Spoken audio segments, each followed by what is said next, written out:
É isso aí, pessoal. Sejam muito bem-vindos ao nosso BMC Talks, ao nosso encontro semanal, né? Já estamos aqui ao vivo, né, esperando aqui o time da Logos Capital. Estava escutando aqui a musiquinha, o nosso rock de fundo. E a gente vai falar aqui principalmente sobre fundos Total Return, tá bom? A gente vai entender o que mais é isso, o que realmente é, um pouco da casa, um pouco da filosofia, nós falar das expectativas dos investimentos, tá bom, pessoal? Lembrando que o nosso BMC Talks aqui também você pode acompanhar pelo seu podcast preferido, tá bom? Então é só acessar, procurar BMC Talks, toda semana tem um episódio novo, tá bom? A gente vai falar com o CEO, um dos sócios fundadores da Logos Capital, né, ver um pouco da história do Ricardo também e um pouco, lógico, da gestora e do desempenho dos fundos, enfim, mas principalmente sobre essa estratégia bastante conhecida, né, ao redor do mundo e também utilizada aqui pelos gestores aqui no Brasil. Ricardo, muito boa noite, obrigado pela participação. Estamos aqui ao vivo e novamente muito obrigado pela disponibilidade e pelo tempo.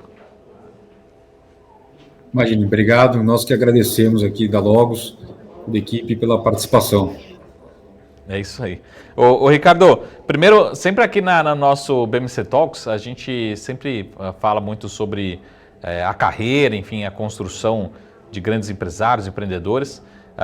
Mas hoje eu queria apresentar um pouco mais sobre o Ricardo também, né? Antes de falar um pouquinho sobre a gestão, sobre a gestora, enfim, falar um pouquinho sobre as alocações, mas conhecer sobre o Ricardo, né? Como é que foi realmente essa construção, né, de carreira, né? Você falou assim, pô, realmente eu quero ser gestor, eu quero ter uma gestora, ser sócio, né? Fora também o desafio de empreendedorismo, de fazer a gestão de recursos próprios de terceiros, enfim, falar um pouco sobre isso, né? O histórico até hoje, né? Como a gente chegou aqui na Logos Capital, né?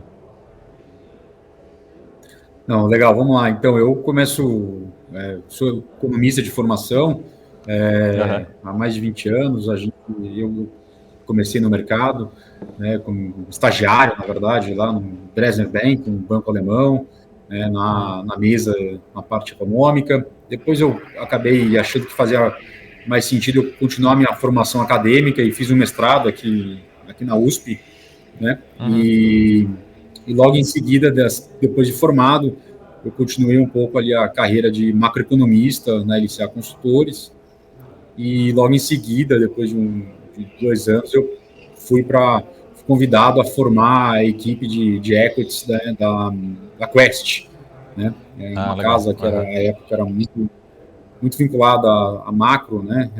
Os fundos macros, né? Dos Carlos Barros, e ali junto com o Luiz Guerra, que é meu sócio hoje aqui na Logos. Na verdade, o Luiz Guerra, que é o sócio aqui sócio e gestor da CIO da Logos. Fiz mestrado, inclusive, junto com ele em economia, né? A gente foi colega de classe. E daí a gente monta ali a mesa de equities. Depois ele, inclusive, já começa a fazer gestão. E depois a gente tem uma ideia de criar uma outra gestora com o nosso perfil, o nosso DNA, né? Inclusive, foi o que aconteceu. A gente ali, ao longo de 2011, 2012, a gente monta a Indy Capital, na qual o Luiz foi também sócio fundador junto comigo e outros sócios. E ao longo do tempo a gente sempre teve esse DNA na nossa visão em relação a equities, né, ações, né? A gente sempre foi muito vinculado a ações. Então a gente está olhando ações desde então, né? E ao longo ali de 2018 a gente faz uma cisão em relação a Indy Capital e criamos aqui a Logos, né? A Logos Capital, na qual também segue a mesma filosofia em ações, né? Nosso principal produto vinculado a ações, a gente inclusive traz conosco a gestão non-bias, né? Aqui, hoje também conhecida como Total Return, a carteira de ações é a mesma, tá? Então a gente sempre tive essa vontade, né? Desde há mais de 10 anos, né? De montar a gestora, ser sócio de uma gestora independente, né? E agora aqui na Logos, com outros 14 colaboradores, sócios, né, conosco aqui, montando essa empresa aqui. Só para reforçar, Ricardo, quando que surgiu de fato a Logos, né, a empresa, e também, se você puder falar um pouquinho também das características dos fundos, né, assim, até a gente chamou aqui com foco em total return, mas talvez tenham alocações diferentes, enfim, objetivos diferentes, apesar de ter o mesmo objetivo de geração de valor para os cotistas. Mas só para a gente apresentar aqui um pouco dos fundos sob gestão aí da Logos.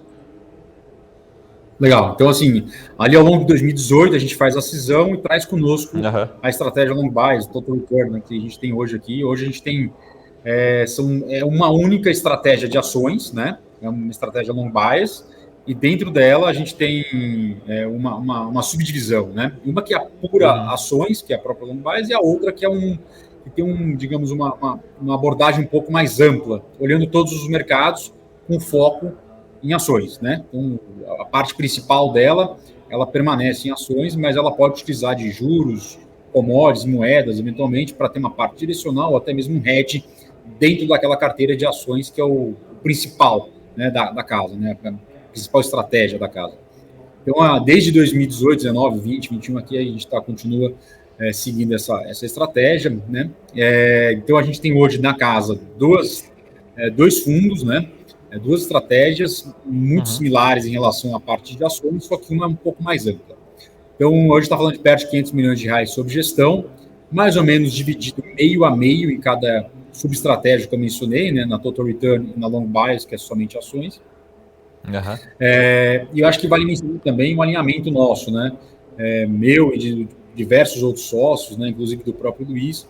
Está falando de maior parte do nosso patrimônio investindo aqui nos fundos da casa, né? Então, um alinhamento total com todos os clientes, sem nenhuma diferenciação em prazo de resgate, para ter um alinhamento completo com todo mundo aqui, né? Então, a gente está no mesmo barco, investindo nos mesmos fundos, nas mesmas características, sem nenhuma divergência, sem um alinhamento total. E em relação ao total return, que você me falou, né? Diga. Pode falar, desculpa. Não, pode falar, desculpa. Depois eu ia explicar um pouco mais do total return, né? Como é que funciona essa cabeça. Na verdade, é o retorno absoluto, né? A gente pensa assim com uma cabeça para trazer um retorno, de fato, de médio e longo prazo, né? Se você pega a nossa gestão que a gente faz, né? Tem feito há mais de 10 anos, né? Tanto na época que o Luiz já fazia parte de gestão da própria Quest, depois a gente fazendo a gestão na Indy e agora aqui na própria Logos, está falando de um retorno acima de 30% de retorno anualizado, né? Contra uma bolsa de 5%. E para curiosidade dos ouvintes aqui, telespectadores, de um CDI perto de 10%, né? Então a gente está falando de um retorno bem acima do custo de oportunidade de um investidor, né? Contra uma volatilidade, só para você ter um parâmetro, a gente está falando de um retorno ali de uma volatilidade de 20% média na carteira de ações da do Long Bias, contra uma bolsa de 25%, tá? Para ter mais ou menos um perfil nosso aqui. Tá ótimo. Não, uma pergunta que eu ia fazer, quando você fala de retorno absoluto, é justamente isso. Vocês têm algum benchmark no sentido que, até acho que mais fundo de pensão que trabalha com esses benchmarks, mas você tem assim um benchmark, vamos dizer assim, positivo, sei lá, IPCA mais 3, mais 4, NTNB, enfim, tem realmente um norte, uma referência ou não quando dentro dos fundos, né? Não, ótima pergunta. Vamos lá, vamos voltar um pouco no passado, né? O Total Return, o benchmark dele foi definido lá atrás, né? 10 anos, era o CDI, né? A época, hoje pode estar em desuso ou não, mas ele ainda existe e é bem um referencial muito claro para os nossos cotistas, né? Para o público em geral, né? Então, o CDI como se fosse, de fato, um custo de oportunidade. Então, a ideia é sempre bater o CDI de forma sistemática, tá? Já olhando o long bias, a gente foi aprimorando e a gente imaginou um perfil um pouco mais diferenciado, que foi o IPCA mais rígido em AB, que é como se fosse uma NTNB, né? Olhando de uma forma mais simplista, né? Então, a ideia é como se fosse, em vez de você estar investindo em um título público que te dá, digamos, um retorno já meio que, entre aspas, aqui, seguro, né? Você pode investir, a gente tenta bater este retorno, este benchmark, sistematicamente, olhando no horizonte de médio e longo prazo, tá? Esse é o nosso perfil, é tentar bater sistematicamente estes dois parâmetros aqui dentro da Logos, sobretudo em relação também ao próprio índice bolsa, né? Apesar da gente não olhar a carteira de forma sistemática em relação a índice, a gente tenta até descorrelacionar do índice, tá? Até para você ter uma ideia, olhando para um horizonte mais longo, mais de 10 anos da nossa gestão, interessante mostrar que a gente tenta preservar ali as quedas em relação quando a bolsa ela cai, né? A gente tenta descorrelacionar, tá? Então, apesar do ano passado, que foi um ano atípico, né? Se você olhar no horizonte mais longo, são alguns meses que a gente acaba caindo mais do que a bolsa, né?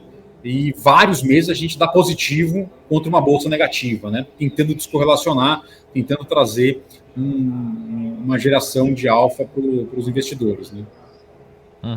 Tá ótimo. Mas só para entender, quando você fala de um índice, né, um benchmark focado no IPCA, assim, enfim, a gente sempre vai ter uma expectativa, assim, pelo menos um alvo positivo. Eu quero entender assim, se na indústria, né, se no segmento que vocês atuam é relativamente comum, porque eu particularmente conheço poucos, né, fundos que utilizam esse tipo de benchmark, por exemplo, para um long bias ou não, né? Então, como é que assim, até é um desafio provavelmente todo dia, diário para vocês. Até a gente está vendo aqui uma bolsa praticamente zerando, né? Algo muito próximo do 0 a 0 nesse ano. Como é que fica o desafio no dia a dia realmente para vocês gerarem valor, né? Num fundo de ações, mas gerar valor ao longo do tempo, né? Até porque, por exemplo, esse ano aqui a gente tem um IPCA bastante esticado, né? Bastante forte, né? Sem dúvida, sem dúvida. É um desafio grande, né? Então, às vezes os clientes até questionam, poxa, mas quando a bolsa está subindo, né? Parece que está tudo muito fácil, né? Pô, mas o benchmark parece meio baixo, né? E agora é o contrário, né? Mas também ninguém reclama. Então fica às vezes meio dissoante, mas assim, na verdade, a ideia, como eu te falei, é olhar para um médio e longo prazo, tentando trazer um retorno consistente. O ponto importante é que, às vezes, sim, temos quedas, né? Não é assim, faz parte do nosso trabalho mitigar esses eventos, né? Mas, assim, não dá para assim, evitá-los toda vez, né? Então, a ideia, olhando para um horizonte de 2, 3 anos, a gente tentar seguir pelo menos esse retorno que eu te mencionei, tá? Olhando para um horizonte médio, né, um retorno de bolsa mais 20, 25, né? Isso olhando para o long bias, para o total return é mais do que isso, né? Ele inclusive é um produto mais arrojado, só para deixar bem claro aqui, o total return ele tem uma volatilidade que pode ser uma volatilidade acima da volatilidade de bolsa. O long bias é para ter uma volatilidade abaixo da volatilidade de bolsa, tá? Então a gente está falando de uma volatilidade de 0,8, né, 0,9 no seu histórico aí, de bolsa, e o total return, a ideia é que ele tem um retorno maior do que o long bias, por isso ele pode ter eventualmente uma volatilidade acima da volatilidade da bolsa. Tá, tá ótimo. E quando você fala assim, a estratégia hoje, particularmente, né, até principalmente antes disso, fazer uma pergunta em relação ao dia a dia de vocês, né? Vocês olham muito uma estratégia macro, né, top-down, né, olhar para a bolsa, ou você fala assim, pô, não, realmente eu preciso procurar empresas que vão me entregar uma taxa de retorno de 20%, 30% ao ano, né? Como é que essa é a análise no dia a dia para a seleção, principalmente dos ativos, né, que vão compor os fundos? Então, na verdade é uma combinação das duas, tá? A gente tenta conciliar as duas, mas a decisão final sempre vai ser a segunda que você mencionou, que é a análise mais bottom-up, né? De você tentar olhar a empresa, ver o retorno dela. Então, análise macro, né? Até pelo nosso passado, né? Quando a gente fez mestrado em economia, eu participei, né, de discussões macro quando consultor, tudo. A gente tenta trazer isso para tentar evitar, eventualmente, um ciclo, digamos, de baixa, que seja, para você direcionar a carteira, né? E daí depois, dentro dessa diretriz, a gente olha ativo a ativo, né? E a gente seleciona os vencedores que poderiam ser dentro daquela abordagem, né? Mas lembrando, sempre no final a decisão vai ser da decisão micro, né? Olhando para a empresa, de fato, se faz sentido ou não. Se não faz sentido, não tem por que ter dentro da carteira, tá? Essa é uma regra básica aqui dentro da Logos, tá? Mas tem um limite de papel, por exemplo, vocês têm um fundo mais concentrado, mais diversificado, em termos de carteira, de portfólio? Sim, a casa é uma casa, inclusive, concentrada, tá? A gente tenta vincular ali em torno de uns 15 ativos, representando em torno de 70%, 80% da exposição da nossa carteira de ações, tá? Mas o importante é mencionar que não mais do que 20% em um único nome, tá? Então a gente tenta preservar este ponto de, no máximo, 20%. O que eu quero dizer é o seguinte, só iremos fazer investimentos, né, acima de 10%, 15% se a simetria for muito grande, tá? Caso contrário, a gente não vai ter uma exposição tão grande, tá? A gente tem que ponderar o risco-retorno de cada um. E a gente tem aqui dentro da casa uma posição bem clara em relação a preço de referência. E se o ativo ele atinge esse preço, a gente se desfaz do investimento. Então, a gente tem uma disciplina tão rigorosa quanto no investimento como no desinvestimento deste ativo ao longo do tempo, tá? Tá bom.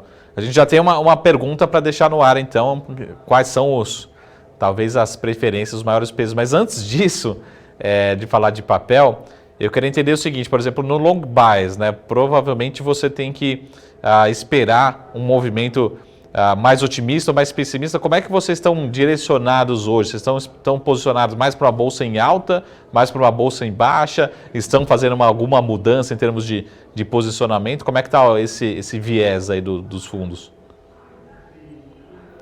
Não, vamos lá. Então, a gente tem uma carteira que tem uma certa diversificação, né? Tenta combinar ali, digamos, um tripé, misturando um pouco de empresas exportadoras, né? Um pouco de empresas de mais qualidade, com bastante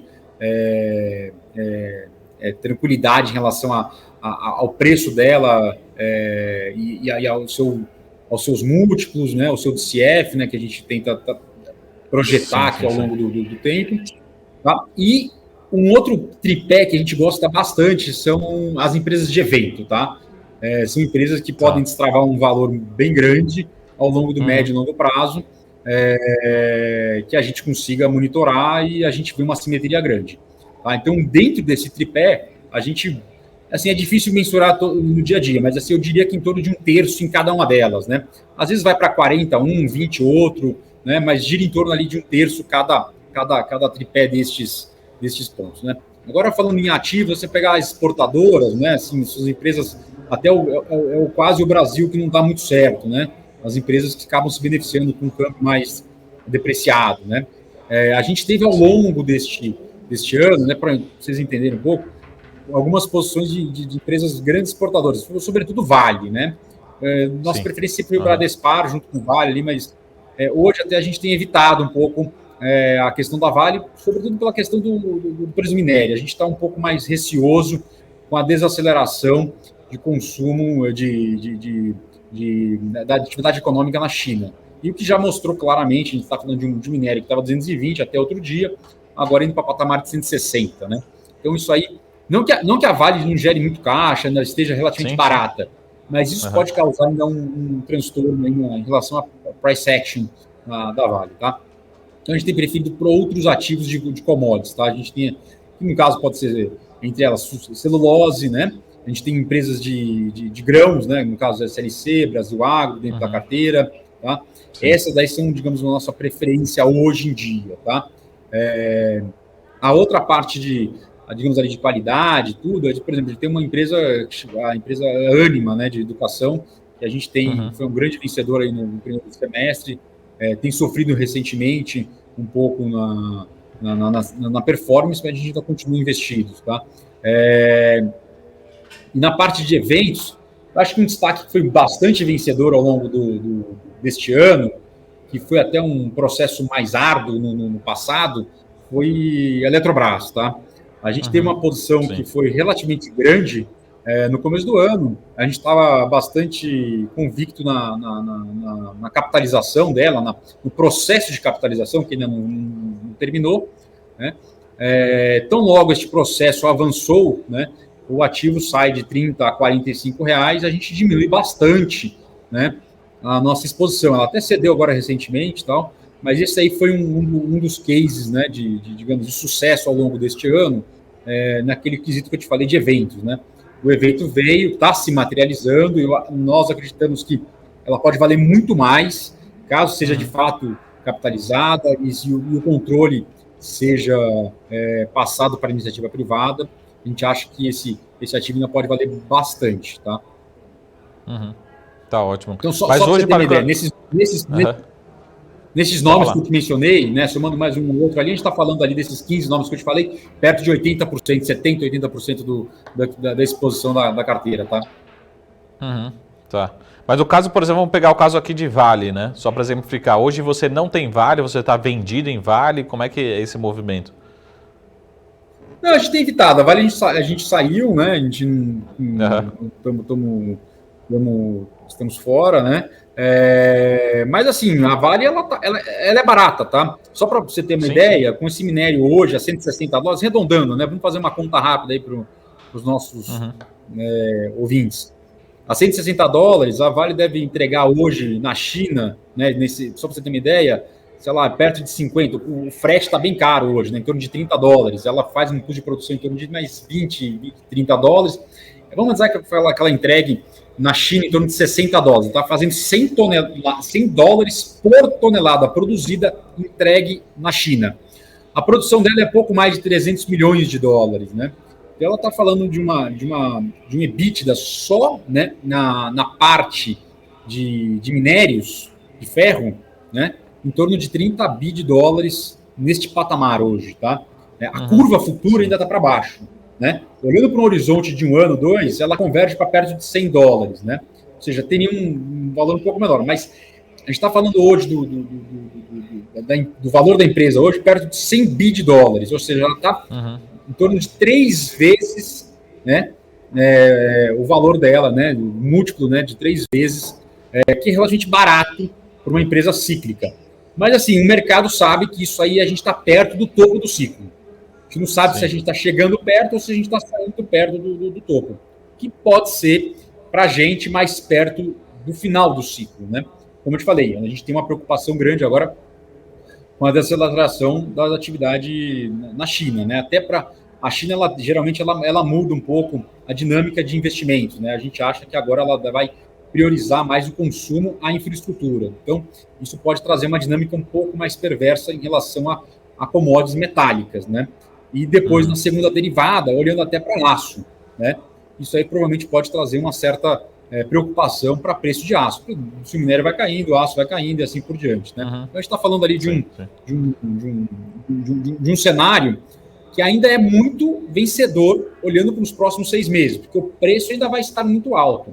Mas Uhum. provavelmente num cenário mais de médio prazo, isso deve convergir para um cenário mais normalizado, tá? Tem uma preocupação, Uhum. acho que o mercado está certo até para neste ponto de vista. A gente antecipou essa parte na Naval, a gente saiu, né? Mas ainda tem uma geração de caixa muito interessante. Então, por isso que a gente preferiu mudar um pouco o pé, né, da nossa carteira para outros ativos, no caso dessas de exportadoras, como eu te falei, né, no caso de grãos, também sofreram bastante recentemente, mas a gente acha que tem um valor bastante interessante hoje, tá, no mercado. Uhum. Tá ótimo. E quando você. Deixa eu só fazer uma provocação antes de falar de ativos. Mas, por exemplo, esse ano a gente tem uma inflação alta, né? A gente está falando lá do benchmark, né? Do objetivo do fundo, gerar valor acima seria o custo de capital, né? Ao longo do tempo. Mas vocês têm alguma estratégia, por exemplo, meio segredos de Tostino, no sentido assim, então a inflação vai ser alta, a gente vai colocar mais ativos para proteger dessa inflação ou não, né? Porque muita gente nos pergunta, mas qual que é o ativo para a gente se proteger da inflação, até pelo menos para não ter a perda de patrimônio. Vocês estão fazendo essa mudança, estão olhando para esse tipo de ativo ou não? Continuam com teses, né, olhando para Value Invest, enfim, geração de valor, dentro desse cenário com a inflação um pouco mais alta, né? Não, a gente olha, claro, mas assim, a minha regra aqui, que eu prefiro olhar, são as empresas que têm poder de preço, né? Que ela consiga Uhum. repassar preço de forma mais tranquila, né? Sim. Uhum. Então, você pega as empresas, assim, inclusive o Brasil, ele tem uma certa dinâmica meio de um oligopólio, né? Em alguns setores, né? Então, as grandes empresas relacionadas a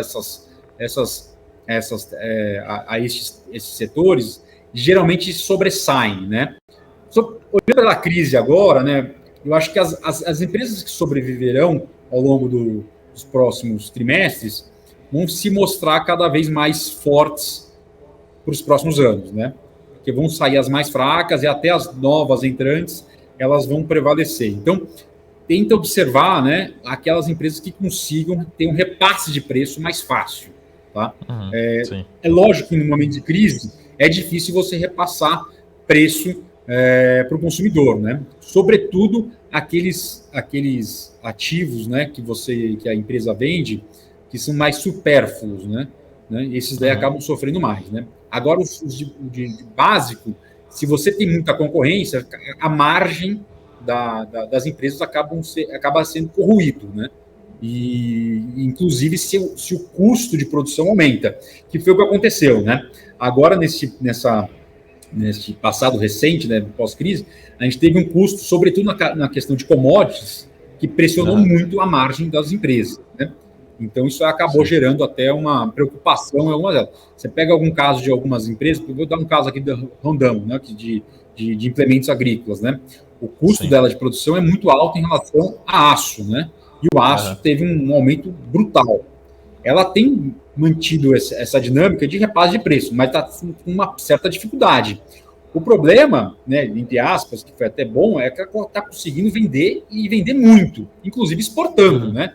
Coisa que no passado recente, olhando há 5, 6 anos, a gente não estava conseguindo fazer isso, pela questão do câmbio.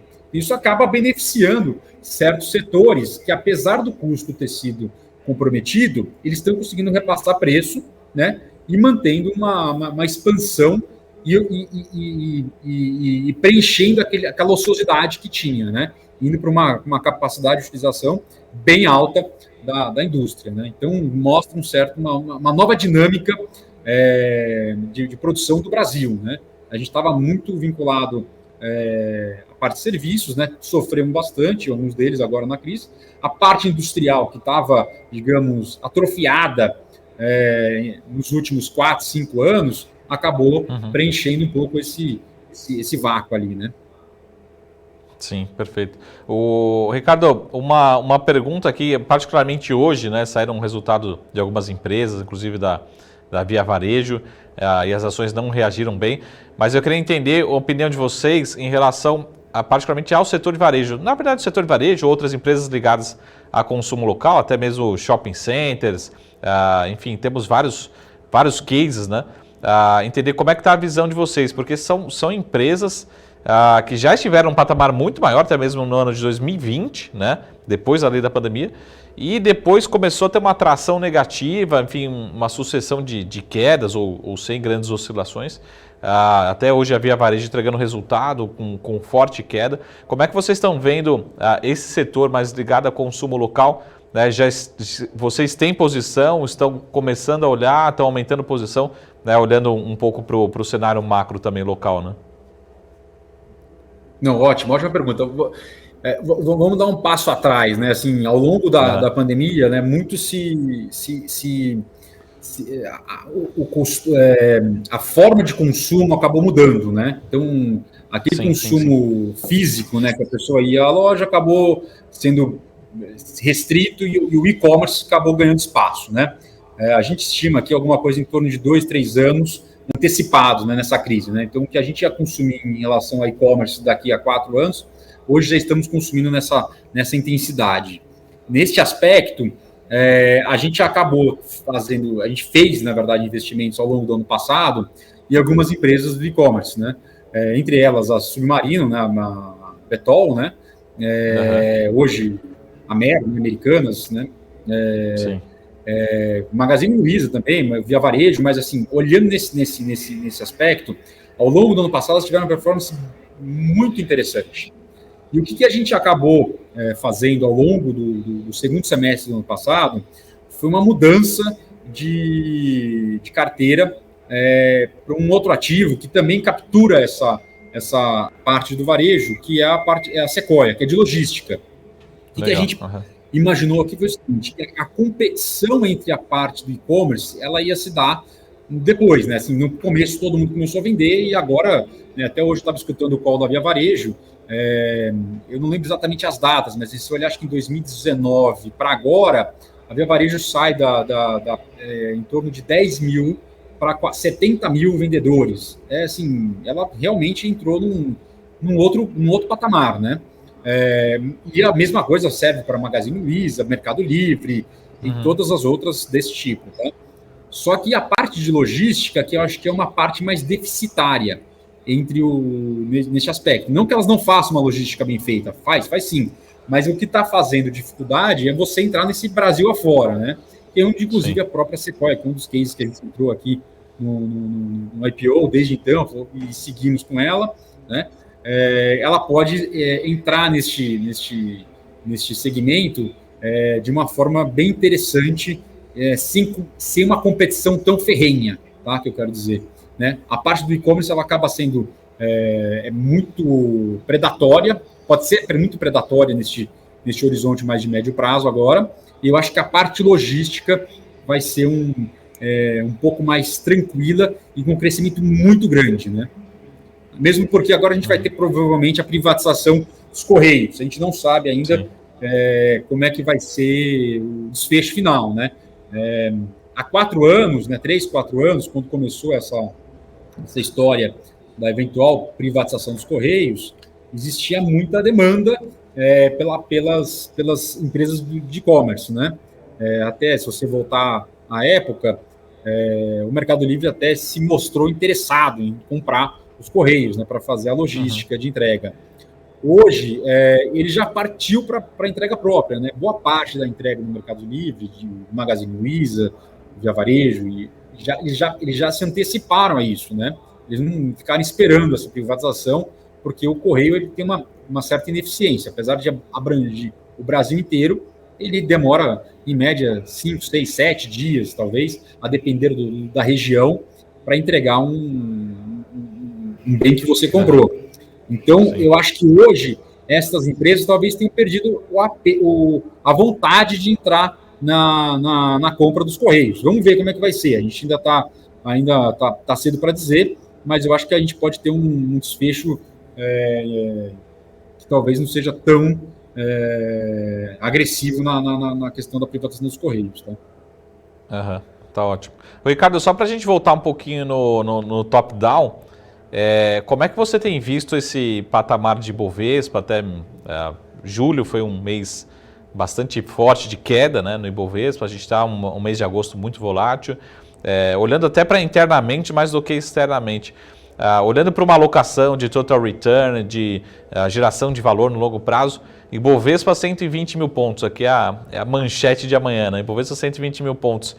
Você acha que precisa se preocupar, começar a se proteger, fazer hedge, vamos discutir hedge nos comitês internamente da Logos, ou, pelo contrário, né? Estão abrindo papéis que tem potencial de bons papéis com potencial de subir 30%, 40%, 50% nos próximos 12, 24 meses. Como é que você está vendo esse cenário mais intenso agora no curto prazo, né? Não, acho que a gente tem um cenário que ainda pode ser meio binário, né? Olhando para o ano que vem, né? Que vem a gente tem uma eleição, não tá definida, ela está muito acirrada ainda, né? Muito polarizada entre a direita e a esquerda, né? Eu acho que esta volatilidade ela deve continuar e aumentar nos próximos meses até, digamos, o começo de fato da eleição, quando a gente vai ter um calor maior ali, né? A gente precisa saber também quem serão os candidatos, né? Com certeza a gente já sabe um deles, que é o presidente atual, né? E eventualmente o candidato de esquerda, que a princípio pode ser o Lula, e uma terceira via que a gente ainda não sabe se vai vingar ou não, né? Dito tudo isso, a gente acha que a volatilidade ela tende a crescer, tá? Mas olhando um pouco para os mercados, né, câmbio, juros e bolsa, a nossa percepção é que os juros hoje já precifica boa parte deste risco de um desfecho desfavorável que poderia ser as eleições, tá? Então, uma gordura que talvez seja exagerada, olhando para a curva ali para 23, né?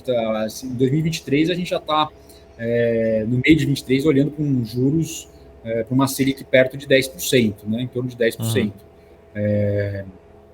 Então, olhando nessa perspectiva, os juros pode ser que esteja errado, mas a gente tem um problema fiscal que, apesar de tentar ser endereçado, sempre tem solavancos, né? Recentemente teve a questão dos precatórios, né? Depois a gente não sabe como é que vai ser endereçada a questão do Bolsa Família, se vai entrar dentro do teto, como é que vai ser a dinâmica daqui para frente.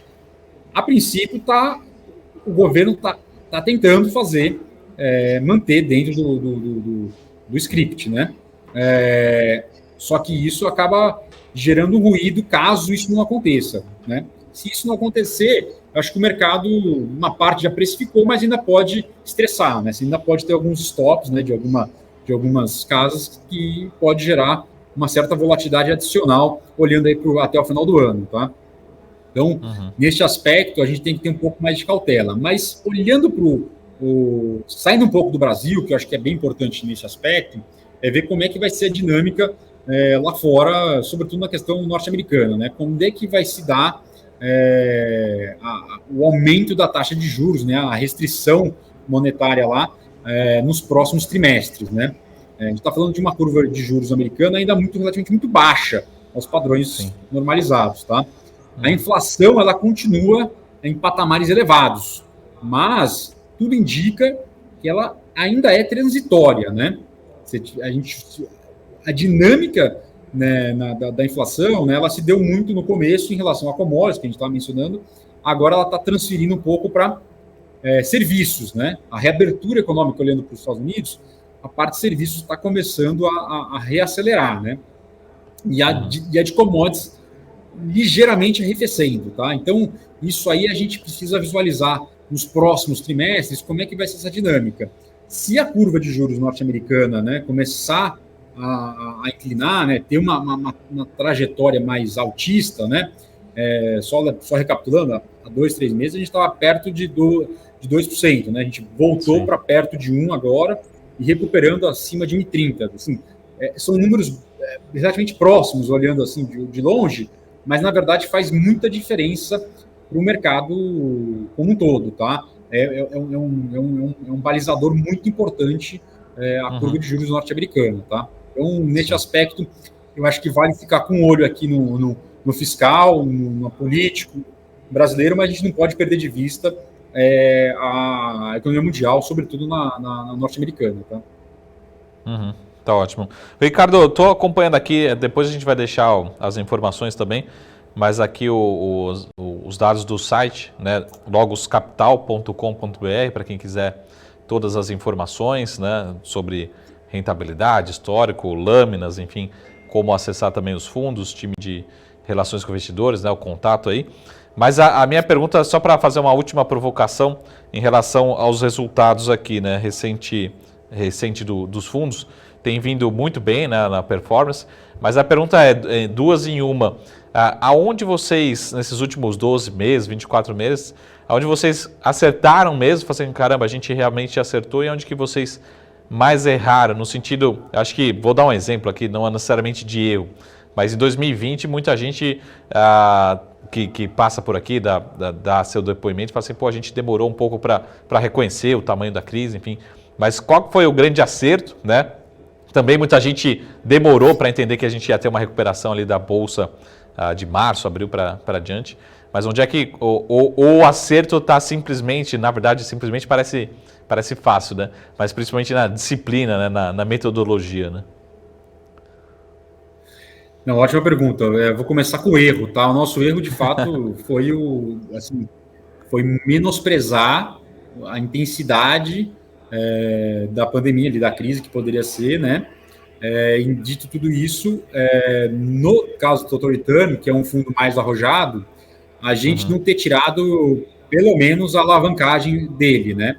Se a gente tivesse tirado a alavancagem, a gente já teria recuperado de uma forma muito mais rápida, tá? Então esse foi o grande erro, né? Que a gente até mudou algumas métricas aqui internas para tentar evitar isso nas próximas vezes, tá? Então, este foi o principal erro do ano passado recente, tá? Um aprendizado, de fato. Mesmo porque se você pegar o long bias, que não é um fundo tão alavancado, né? Um fundo somente de ações, a gente em 3 meses e meio a gente já tinha recuperado tudo, né? E depois fechamos o ano positivo em 7.000%, tá? Então, este foi o principal erro. Qual que foi o acerto? O acerto foi a reorganização da carteira, né? Quando você vem com a pandemia, né, olhando nesse passado, a gente estava com uma carteira projetando, só para a gente recapitular, janeiro de 2020, reforma da Previdência foi um sucesso, né, na sua condução, né, veio acima da expectativa, o mercado estava muito otimista. O real se falava que poderia ir para 3,5, né, e não para 6, que foi o que aconteceu com a crise, né. Então a gente estava ali naquela intensidade, a gente conseguiu adaptar a carteira ao longo da crise para ter essa recuperação. Se você olhar, ela se deu, de fato, né, no long bias, no total return, ele está falando do mínimo para o máximo, né? Para o máximo não, para agora, a gente do total return está falando de em torno de 150% contra uma bolsa de 75%. A gente deu 2 vezes a bolsa na recuperação, né, no total return. No long bias, a gente está falando de 110, em torno de 110 contra 75 também da bolsa. Então, essa é um pouco da nossa dinâmica. Essa foi o acerto, né? A mudança da carteira, se adaptar ao momento de crise, tá? Eu acho que isso foi o acerto, tá? Uhum, muito bom. Ricardo, o bate-papo passa muito, muito rápido. Muito obrigado pelo tempo, pela disponibilidade. Vou deixar aqui de novo o site de vocês, Logos, tudo junto, né? logoscapital.com.br. Tem todas as informações lá, desempenho, cartas, enfim, deixa também o contato, né, do time de relações com investidores. Deixa seu recado final, né? Muito obrigado pela aula, né, pela explicação, muito bacana, né? Parabéns pelo resultado, pelo time. Sempre estaremos aqui de portas abertas para receber todo o time da Logos. Obrigado a vocês, obrigado pelo tempo. Qualquer dúvida, pessoal, é só entrar no site, que nem ele falou. Tem as cartas, tem o nosso histórico, tem o WhatsApp lá, que vocês podem também tirar qualquer dúvida conosco. Tem uma disposição aqui para qualquer pessoa. Obrigado e boa noite a todos.